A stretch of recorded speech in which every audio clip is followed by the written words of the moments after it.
মোহতরম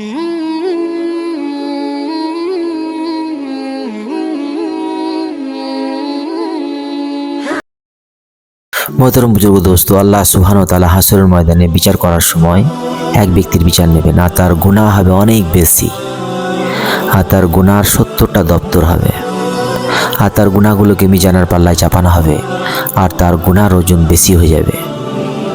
তখন আল্লাহ সুবহানাহু ওয়া তাআলা তাকে বলবে যে, বলো, মিজানের পাল্লার দিকে তাকাও, তোমার কিছু বলার আছে?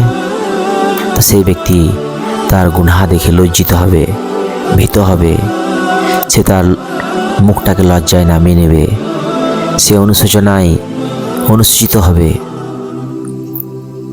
আর আল্লাহ তার বান্দাদের প্রতি বড়ই অনুগ্রহশীল। আল্লাহ সুবহানাহু ওয়া তাআলা তাকে বলবেন, বলো, তোমার এত এত গুনাহ, তুমি নিজেই বলো, আজ কি বলবে? তো সেই ব্যক্তি বলবে, হে আল্লাহ, আমি সব স্বীকার করছি যে এই গুনাহগুলো আমি করেছি। আজ আমার কিচ্ছু বলার নেই।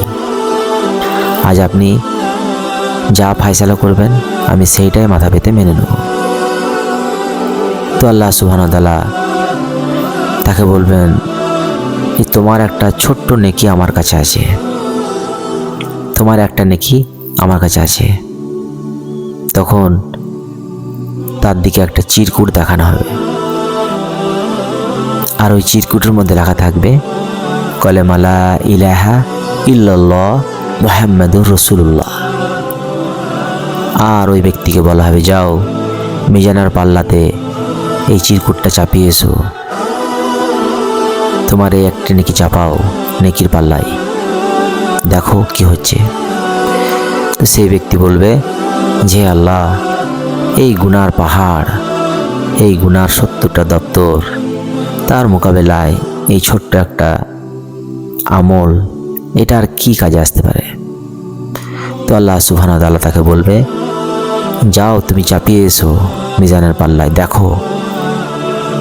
তো ওই চিরকুটটা নিয়ে, যার মধ্যে লেখা ছিল কলেমা লা ইলাহা ইল্লাল্লাহ মুহাম্মাদুর রাসূলুল্লাহ, সেটা সে মিজানের পাল্লায় যখন চাপিয়ে দেবে, তখন তার 70টা গুনার দপ্তর আকাশের উপরে ভাসতে লাগবে, শূন্যের মধ্যে ভাসতে লাগবে। ওই কলেমার এত ওজন, ওই কলমা চাপিয়ে দেওয়ার পর 70টা গুনার দপ্তর আকাশের উপরে উঠতে লাগবে, শূন্যের মধ্যে ভাসতে লাগবে। তো মেরে মহতরম বুজুর্গ দোস্ত, কলেমা লা ইলাহা ইল্লাল্লাহ মুহাম্মাদুর রাসূলুল্লাহ এত বড় দৌলত, এটাকে আমরা ছোট মনে না করি, এটা অনেক বড় দৌলত।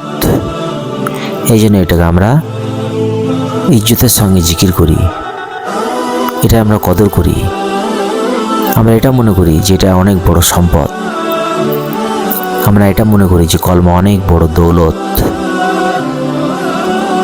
যদি আমাদের ধারণাটা কলমার উপরে এরকম হয়, তবে আশা করা যায় ওই ব্যক্তির মতো আল্লাহ সুবহানাহু ওয়া তাআলা আমাদের প্রতিও রহম করবেন, এবং আমাদেরকেও হাসরের ময়দানে ক্ষমা করে দেওয়া হবে।